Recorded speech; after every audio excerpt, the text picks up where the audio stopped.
Hi everyone, in today's video I'll take you behind the wedding at Woodhill Hall in Northumberland with Nikki and Scott. For this wedding you'll see a much easier shooting environment than the previous behind the wedding at Charlton Hall.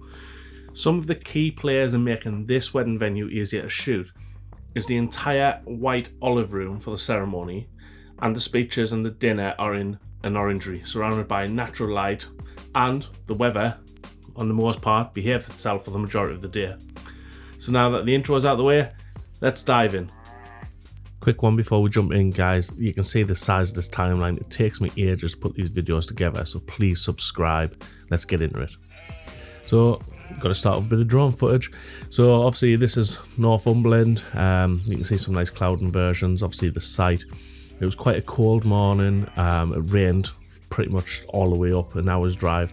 But once I got there, everything cleared up and it was great.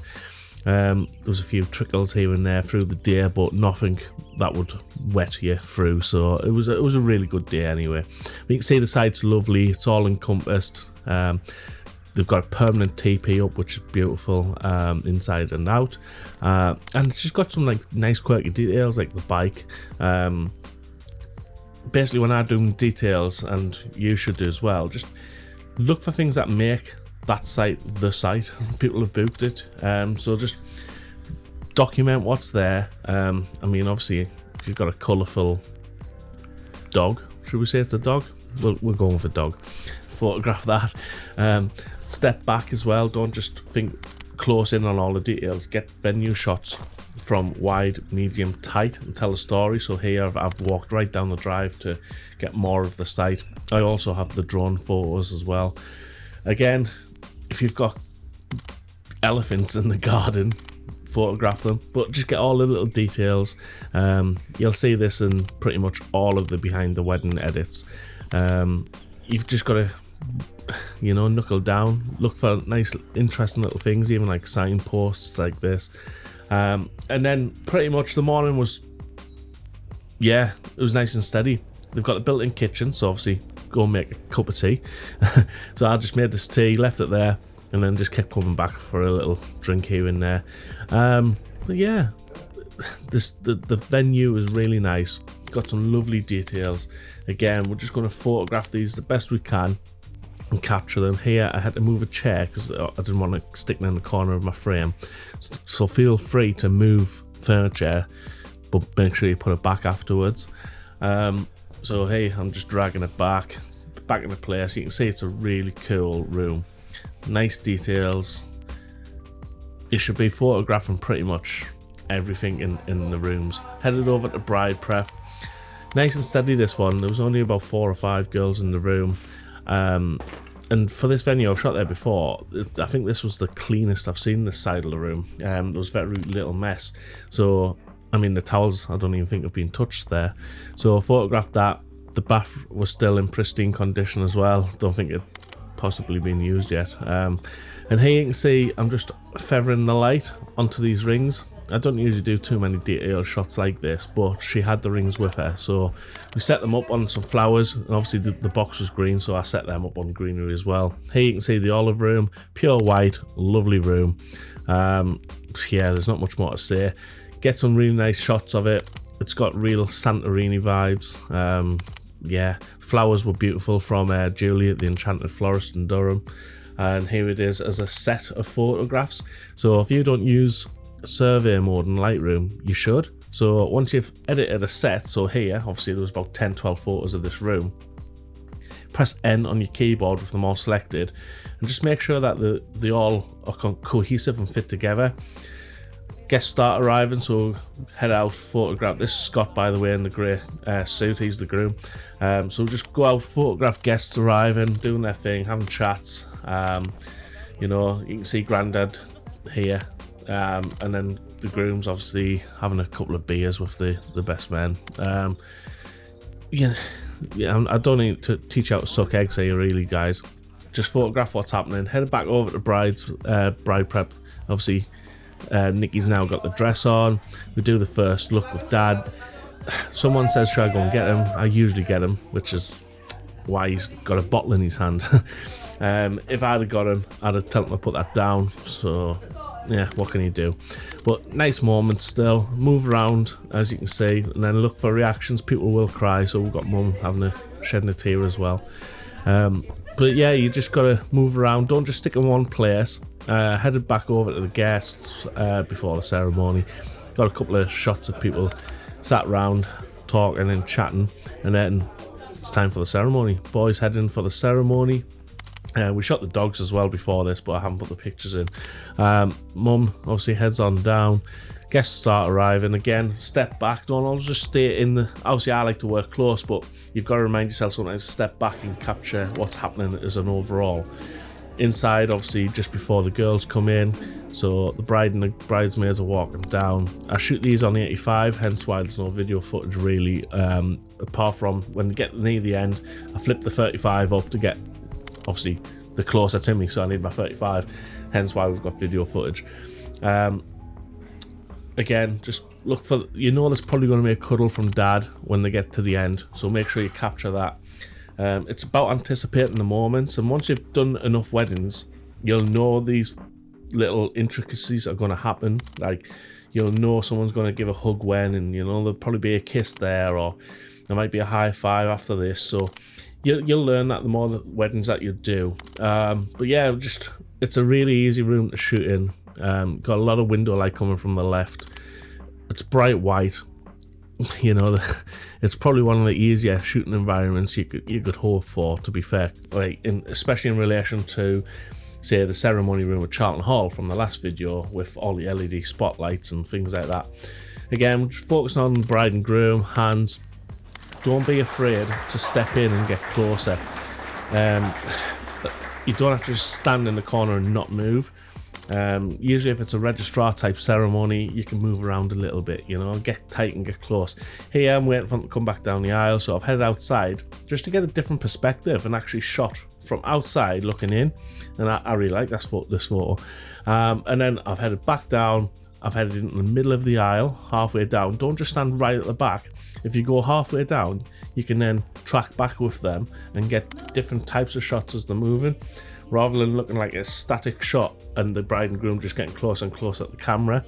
If you track with them, you can keep the bride and groom at the same distance throughout and just really get the emotions. You can even give little prompts as you're moving back. You can maybe fist pump the air with your hand, and that'll give them a sign to maybe fist pump if that's what they want to do. But usually before they head down, I'll just say, look guys, just give us some big expressions when you come down. Try not to look at the floor, and then headed out. You can see the dogs there, they were so cute, well behaved as well. Here's just a quick flash of photos of obviously guests while I set up the confetti. Confetti comes across, we just smash them in the face with it, and yeah, jobs are good. Obviously here I'm just showing horizontal photos, but I do turn the camera as well and get portraits while we're walking down through the confetti. Quick hugs with grandparents and things. As they walked away, I asked the grandparents if they wanted a quick shot by themselves, because it's a nice photo to get for the bride and groom, which they don't know about. Again, reception time, so we're just in. This is the perfect time to get all the laughter, the hugs, the crying, just, people having fun. It's also some nice times to just photograph the bride's dress while she's talking and things like that, especially if it's over the shoulder and things like that. But generally just looking for nice moments, guys. Here you can see your dress. Again, step back, photograph the entire scene. It's a lovely courtyard, so why not? Again, after this we did a couple of portraits of the dogs, so then the walker could take the dogs away. We head down the drive, did a few portraits again, hold hands, go for a walk. We then did the group shots, but I'm not going to show them because it's just group shots. And then headed inside, photographed the details and the tables. Again, I love just wood. It looks so good. White linen can go away for me. I love a white a wood table. It looks so nice. But yeah, just obviously shooting portraits and landscapes and getting tight and getting wides. Headed in, everyone's just sat down for speeches. So this is the point where I'm just going to look for people just chilling and chatting and smiling and just waiting for the bride and groom to come in, basically. So just filling time until that happens. So here you can see, just try and get teeth. If people are showing teeth, they're laughing or smiling. bride and groom come in. A lot of people shoot this so the bride and groom is the focus, but here I want to showcase the guests. You know, a lot of people will focus just on the bride and groom. So what I try to do every now and again is I'll just come in behind them and focus on the guests' reaction, because there's going to be a lot of photos of the bride and groom throughout the day, and for me I always try to concentrate on the guests as well, so that's why I went in from behind. Here obviously speeches, this is Dad talking. You can see I'm crouched right at the front of the table, but then I've moved to the back, got shots of the wide scene, and then again we're just getting close to people and filling the frame, making sure that the closer we are tends to show more emotion. A lot of people can shoot these from right at the back of the room. I could probably touch these guys at the front table. I'm right in front. Don't worry about it. As long as you're kneeling down, you can see people aren't looking at me. You might think that you're going to be intruding and people are going to be looking at you. People forget you're there. Just get close and you'll see the photos look loads better than just being at the back of the room. Headed over to the TP, got some details of the nice foliage hanging up. The band were obviously setting up. Nice shot of the TP from outside, just around sunset time. You can see inside this area is rather dark. Now a lot of photographers might feel that, oh God, what do I do here? But thankfully we're not shooting in that bit. I mean, I wouldn't be bothered if I was, because I can handle it, but that bit there is quite dark. You can see where the band is on the dance floor. There is some sort of like lights hanging to the TP, which helps.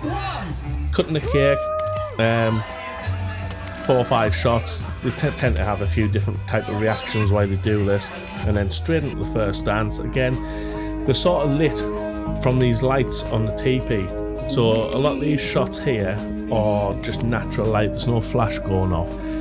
But this has posed a problem in itself, because they were lit from one side but not from the other, so there had to be some bounce flash thrown in as well. So it was the combination of all the photos you're going to see from now to the end are going to be with bounce flash, or the flash was turned off and it's pure ambient. Most of these shots will be at around ISO 6400, 1/250th of a shutter at 1.4. Apart from the shutter drag photos you'll see in a bit, they'll be at f8. But pretty much we're just living it up, guys. You can see I'm right in there in the middle. Again, closer equals emotion. Step back every now and again, get some shots of everybody dancing, which you'll see coming up. But you can see generally I'm quite close to everybody, and this is where I want to be. I don't want to be out on the side with like a 70 to 200. Just get in there and just rub shoulders, have a bit of a giggle with everyone, have a bit of a laugh. If you're not willing to do that, and that's maybe rethink your career choice. You know, wedding photography is a very personal business. You're around people for 12, 14 hours.